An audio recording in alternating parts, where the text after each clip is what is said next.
Hoy estamos en Voces con Marinés López Ibor, que viene a hablarnos de su último libro, En busca de la alegría, publicado con la editorial Espasa. Aquí lo tenéis de un verde maravilloso, con una sonrisa dibujada de oreja a oreja, aunque no haya orejas aquí. Bienvenida, Marinés, es un placer tenerte. Un placer, muchas gracias. Para quien no te conozca, María Inés es catedrática de Psiquiatría por la Universidad Complutense de Madrid, vicepresidenta segunda de la Fundación Ortega Marañón, presidenta de la Fundación Juan López Ibor y académica correspondiente de la Real Academia Nacional de Medicina y de la Real Academia de Doctores en España. Cuenta con una muy dilatada experiencia en el ámbito clínico, particularmente en los trastornos de ansiedad y depresivos, de los que nos habla también en el libro y que están íntimamente ligados a la alegría, y lo vamos a ver, y también en los derivados del consumo de sustancias. Durante los últimos años ha sido también directora médica de la Clínica López Ibor. Aparte de todo esto, le queda tiempo para publicar 9 libros que lleva a sus espaldas y 90 artículos científicos en diferentes revistas especializadas. Y participa como investigadora responsable y coinvestigadora en 15 proyectos nacionales e internacionales y además de participar asiduamente en presentaciones de trabajos científicos en diferentes congresos por todo el mundo. Por lo tanto, otra vez bienvenida después de esto, de este currículum, muchísimo más contentos de tenerte con nosotros. Inicias tu libro planteando 4 preguntas básicas que vas a ir respondiendo en este camino que es tu libro hacia la alegría. Nosotros en Bitácora consideramos que la libertad se halla en el conocimiento, pero podríamos decir que la alegría se halla en el conocimiento. ¿No es así, Marinés? Pues sí. Yo creo que se halla cuando te conoces bien a ti mismo, puedes entender tus sentimientos, puedes entender tus emociones y puedes aprender a ver las cosas de otra manera. Entonces yo creo que el conocimiento de uno mismo es fundamental. Así es. Y lo dejas muy bien plasmado en tu libro. Para entender todas las implicaciones de la alegría y su relación con la felicidad y con enfermedades tanto mentales como físicas, explicas una serie de conceptos que se encuentran algunos en oposición, como el temperamento y el carácter, y nos hablas también de las funciones básicas de la personalidad, y eso me ha parecido muy interesante y da muestra de lo poco que nos conocemos. El pensamiento, los sentimientos, las emociones, la memoria o la conciencia en esa base de la personalidad, en ese conócete a ti mismo. ¿Por qué parece que no se nos educa o no nos educamos nosotros en sociedad para conocernos a nosotros mismos? Y si se nos pide desde pequeños saber qué vamos a hacer profesionalmente. Es verdad, ya, y no se nos educa quizá porque a lo mejor tradicionalmente se ha pensado que los rasgos de personalidad eran estables y no los podíamos cambiar. Y es verdad que vivimos en una sociedad en la que siempre te preguntan qué quieres ser de mayor y no cómo quieres ser. Y yo creo que ahí lo planteo y es algo que debemos hacer. Cómo quiero enfrentarme a la vida, cómo quiero, al final todos queremos pues, hacer bien las cosas y estar lo mejor posible, ¿no? Ser buenas personas, ¿no? Pero es una parte que quizá los sentimientos se ha considerado como la parte más débil y la personalidad no la podíamos cambiar, y ahora nos estamos dando cuenta que sí, que podemos siempre mejorar o modular esos rasgos que son un poco más disfuncionales. Bueno, esto abre una puerta a la esperanza, porque con un determinismo que nos marca cómo tenemos que ser desde el primer minuto hasta el final de nuestra vida, francamente era como una especie de cárcel. Ahora sabemos que tenemos herramientas, que podemos disponer de ellas para evolucionar. Al fin y al cabo es una suerte de evolución. Claro, y forma parte de lo que yo creo que es esencial de nuestra propia libertad. Es verdad que nacemos condicionados por unos rasgos de personalidad, una situación vital. No todo el mundo nace en la misma línea de salida, algunos que somos más afortunados que otros, pero puedes con trabajo modularlo y llegar a donde quieras llegar. Del mismo modo, podemos llegar a la alegría, porque no es algo con lo que en parte explicas que sí, que hay gente que tiene una predisposición a la alegría, pero también forma parte de mecanismos que se pueden aprender y se pueden trabajar, ejercitar, igual que vamos al gimnasio, pues hacer esa gimnasia mental, ¿no? Yo creo que sí, y esa es un poco la hipótesis del libro. Al final la alegría yo creo que además de un sentimiento que aparece cuando algo bueno te sucede, puede ser una manera de entender o de vivir esta vida, ¿no? Y todo lo que nos sucede cuando estamos alegres pasa muy deprisa. Si estamos en un momento y casi no nos da tiempo ni a reflexionar sobre ello, ni a que forme parte de nuestros recuerdos. En cambio, lo triste está ahí, lo vivimos, lo recordamos, lo sentimos, nos quita el sueño. Pues una parte importante es potenciar toda esa parte buena que nos pasa para que forme parte de nuestra experiencia de vida y dure más tiempo. De eso nos hablas en tu libro y nos propones ejercicios también para que vayamos asimilándolos e introduciéndolos en nuestro día a día. Has hablado del tiempo y me parece muy interesante. Tienes un apartado en el que hablas de esa duplicidad de la que acabas de comentar entre Cronos, el tiempo físico, y Kairos, el tiempo percibido, y cómo está ligado a enfermedades como los trastornos compulsivos, que viven en un bucle del presente, la ansiedad, que adelanta el futuro, es verdaderamente muy, y la melancolía, la depresión, quizá con el pasado, con estar... Yo creo que muchas veces, y esto pues lo observamos en nuestra práctica clínica, el enfermo depresivo está pensando todo el rato en aquello que pasó y que no pude cambiar, sus sentimientos de culpa, y lo que pierden es la visión del futuro, la esperanza. Y el que está muy ansioso está cruzando puentes que no sabe si van a llegar. Me va a pasar esto, me va a pasar lo otro. Entonces, al final, la vivencia del tiempo es muy importante. Cuando uno está alegre, la vivencia del tiempo pasa muy deprisa. Cuando uno está triste, pasa muy lenta. Cuando uno es joven, pasa muy deprisa. Por eso digo muy lento, por eso muy lento. De un cumpleaños a otro cumpleaños es eterno, o los reyes nunca van a llegar en Navidad, y en cambio, pues ya a mi edad pasa bastante más rápido de lo que me gustaría. Esto lo hemos vivido, yo lo percibo desde que hemos empezado a vivir esta pandemia desastrosa, y tú lo dices, utilizas la palabra, que ha sido un desastre a nivel psiquiátrico. El tiempo es como que nos han robado 2 años. Yo miro hacia atrás y a veces en la conversación me salto 2 años. Sí, y yo creo que esa es una estrategia, un poco un mecanismo de supervivencia. Han sido 2 años complejos y es verdad que no queremos recordarlos mucho. Pero yo sí que, por ejemplo, a mis alumnos en la Facultad de Medicina les digo que escriban lo que han vivido, lo que han sentido durante la pandemia, porque esto no puede pasar en la vida. Porque seguro que hay muchas cosas buenas. Superar un confinamiento, no sé, ayudar en casa, redescubrir la importancia de los abrazos, de una buena, un café con un amigo, de ir a visitar a familiares, toda esa parte que a lo mejor creíamos que no era tan importante y la hemos vivido. Pues yo creo que es bueno reflexionar, escribir unas notas, porque nos ayudará el día de mañana. Estaríamos haciendo honor a ese logos griego que une el pensamiento con la palabra, como bien lo explicas.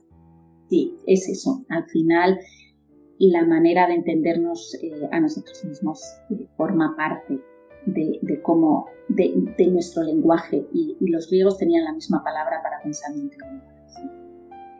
En busca de la alegría haces todo un recorrido histórico, filosófico, por el concepto de felicidad y de alegría, que es muy, muy interesante para entender muchas cosas. Y quiero detenerme en Nietzsche, ese nihilista maravilloso a mis ojos, al menos, que tiene una frase muy interesante que es, algo así como: si tienes un porqué, puedes afrontar cualquier cómo. Y lo pones en relación con ese psiquiatra que pasó 3 años en un campo de concentración. Y me parece, ahí esa asociación que haces me parece rotunda para entender perfectamente las implicaciones de esa máxima. Y yo creo que es así. Al final, el ser humano siempre está planteándose por qué es, y yo por eso he buscado en la filosofía por qué somos así, qué es la esencia. Y si uno se plantea preguntas, va a encontrar respuesta. Víctor Frank vivió una situación terrible, que es vivir en un campo de concentración, y él se planteó, se dio cuenta que la palabra, el contarlo era importante, y de hecho creó la escuela que basa en la importancia de la palabra como recuperación de tu estado, que es entenderte lo que te está sucediendo y comunicarlo, porque el ser humano al final necesita ser consolado. Consolar es importante. Incluso consolarnos a nosotros mismos dándonos ese espacio, que también lo pones de manifiesto a lo largo de todo tu libro, y luego haces hincapié en la necesidad del silencio, de detenernos, la reflexión, de incorporar el mindfulness, el yoga, esas, crear espacios, ¿no? En cierta medida dentro de nosotros y recorrerlos. Sí, yo creo que hay una parte que no se nos enseña bien, y es a cuidarnos un poco a nosotros mismos. Y nosotros de verdad que tenemos que mirar hacia nuestros adentros para poder entendernos y si uno se entiende puede cambiar las cosas. Y esa parte necesitamos silencio interior y también silencio exterior, porque vivimos en un mundo que hay un montón de ruido. Absolutamente.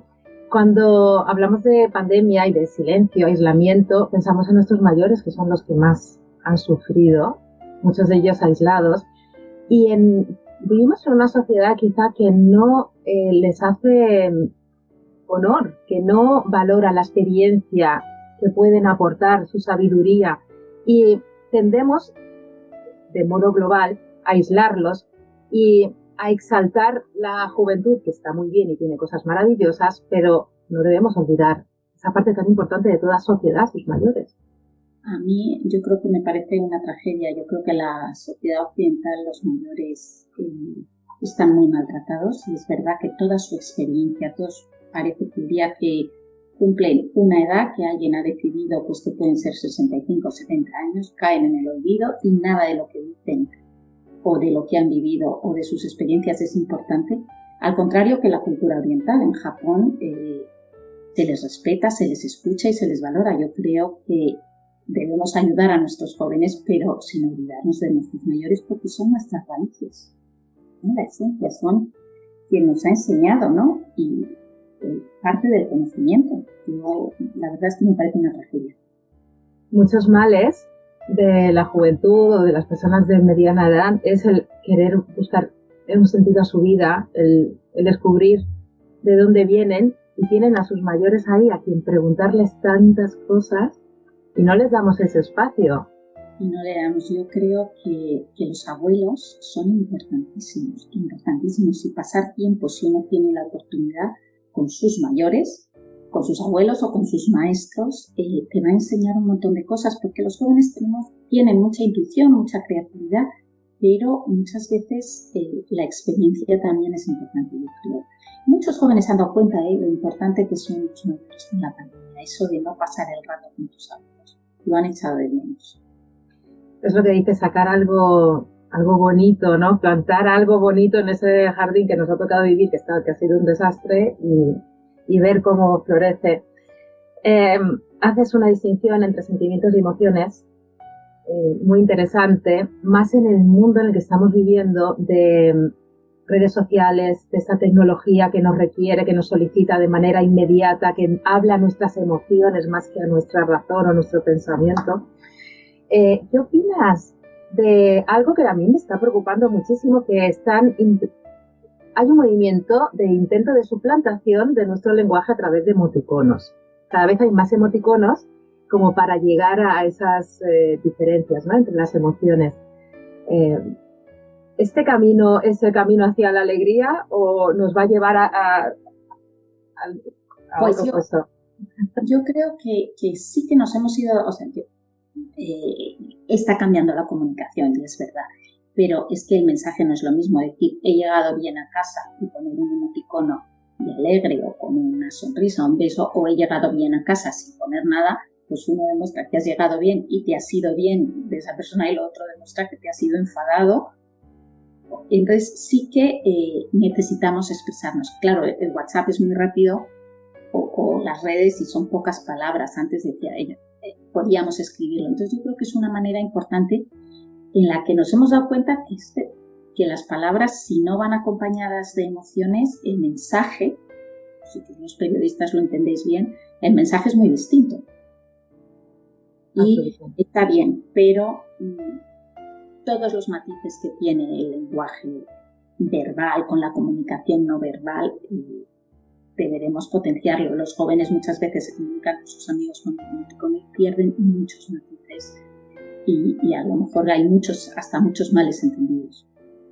Así es. Y algo también de lo que hablas en tu libro es cuando tuvimos que utilizar las mascarillas, perdimos toda lo que acompaña a nuestras palabras, que es toda la gesticulación. Yo hablé en un momento dado con respecto a la comunicación de que teníamos que aprender o reaprender a interpretar los ojos, dado que es lo único que nos quedaba, aparte de algún gesto físico que podemos hacer con otras partes del cuerpo, pero dado que no tenemos toda la parte inferior de la cara, bueno, más de la mitad, y no podemos ver esa sonrisa que es tan acogedora y que nos da alegría también, que nos puede iluminar, pues teníamos que hacer un ejercicio de conciencia de hay que hacer más esfuerzos, pero no dejar de comunicar. Y es verdad, y yo creo que es que además nos costaba siempre tradicionalmente mirar a los ojos, porque la mirada del otro nos hace vulnerable, y ahora hemos aprendido a mirar a los ojos. Y antes se decía, mírame a la cara, mírame a los ojos, pues hemos tenido, porque era la única manera de comunicarte. Yo creo que esa es una parte buena, ¿eh? Sí, también. El camino a la alegría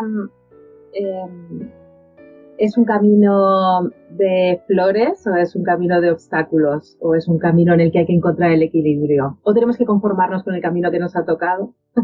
Creo que es un camino de armonía. En esta vida va a haber sinsabores, momentos para la tristeza, la angustia, las preocupaciones, pero en cada momento de nuestra vida siempre pueden estar sucediendo otras cosas. Cuando uno está triste porque algo malo nos ha sucedido, perdemos la visión a lo mejor de que algo bueno también está pasando. Entonces, para no desequilibrarte, tienes que poner atención a lo mejor intencional en otras cosas que te ayudarán a superar esos momentos tan difíciles que sin duda vamos a tener todos. En caso de padecer una depresión, sí que se necesita recurrir. Ya no podemos hacerlo por nuestros medios porque no sabemos elegir, porque no podemos ver que hay otra posibilidad. ¿Hay tratamiento para la depresión? ¿La depresión se cura? La depresión es una enfermedad terrible porque además tú ya no dominas tus sentimientos y los pacientes tienen muchos síntomas, muchos de ellos la tristeza, pierden la esperanza, tienen para mí uno que es muy duro, que es la incapacidad de disfrutar de las cosas. Nada les produce placer, ni la compañía de sus seres queridos, ni nada de lo que les gusta. Entonces, eso ya deja de ser sentimientos normales y son patológicos. Por eso es una enfermedad que necesita tratamiento, muchas veces solo psicoterapéutico y otras veces necesita farmacológico porque hay unas alteraciones neurobiológicas bien descritas. Y si uno acude pronto, como cualquier enfermedad, lo detectas precozmente, el tratamiento va a ser muchísimo más fácil y muchísimo más rápido. Afortunadamente ya vienen pacientes con síntomas más leves y se ponen o se recuperan mucho antes. Al fin y al cabo es eso, nos amoldamos a situaciones y cuanto antes se descubra que hay un error en esa situación o algo anómalo, mejor, como en todas las enfermedades. Ya para acabar, muy a mi pesar, porque me encanta escucharte, pero para todo el mundo que quiere ir más allá, aquí tiene En busca de la alegría, que es de verdad un libro que debería ser de cabecera. Hablas de la máxima de Descartes, de pienso luego existo, pero dices, en mi opinión, el pienso luego existo de Descartes es un axioma incompleto. Debería ser me emociono, pienso y siento, luego existo. Frase del profesor Tomás Ortiz, catedrático del Departamento de Medicina Legal, Psiquiatría y Patología de la Universidad Complutense y director investigador principal de muchos de tus proyectos. Como bien dices aquí, me parece muy interesante. Yo asimilo esa máxima también, la voy a coger para mí. Ha sido uno de mis maestros y realmente es el que me enseñó o me dirigió mis investigaciones hacia estudiar los sentimientos. Y él siempre ha dicho que tenemos que prestar mucha atención a los mensajes que nos envía el cuerpo. Si yo noto palpitaciones, taquicardias, es que hay algo que me está sucediendo. Y entonces por eso las emociones o los sentimientos son quizá un pelín anteriores al pensamiento. Pues muchísimas gracias, Marinés. Ha sido un placer. Me reitero en lo mismo. Ya sabía que iba a ser un placer. Así que, bueno, pues aquí estamos en buenas manos, en busca de la alegría, el camino para alcanzar una vida bien vivida, no cualquier vida. Muchas gracias, un placer. Gracias.